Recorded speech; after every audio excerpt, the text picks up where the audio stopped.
Jesus came by water and blood. And then if you believe that, then you become born again.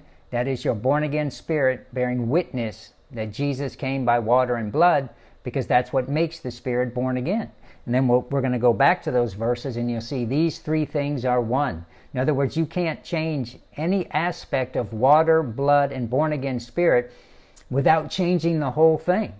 In other words, if you take away any part of that gospel story, it's like now you have now changed your born again spirit to not born again. So it's very, very dangerous, because what happens is people think, oh, yeah, okay, well, I got born again by accepting the gospel, but now I know it perfectly. I know it better. So really sin is okay. And that's what was going on in 1 John, is this thing called gnosticism, which is based on the Greek word gnosis, for know.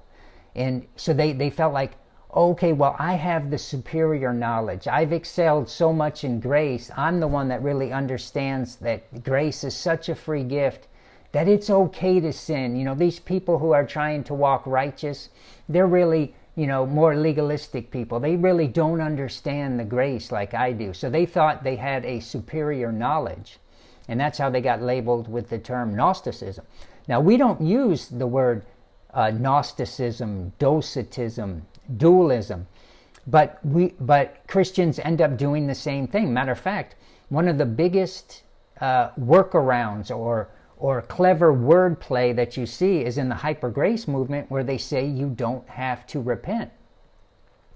Now, nobody is going to come straight out and say, oh, it's okay to sin, right? They're not going to say that blatantly, plainly, but they do it in they sidestep it, they do a workaround, they find a clever way of saying that without saying it, and therefore, you see, they give themselves plausible deniability. Oh, I'm not telling anybody that they shouldn't sin, but yet that's what they are saying when they say you don't have to repent.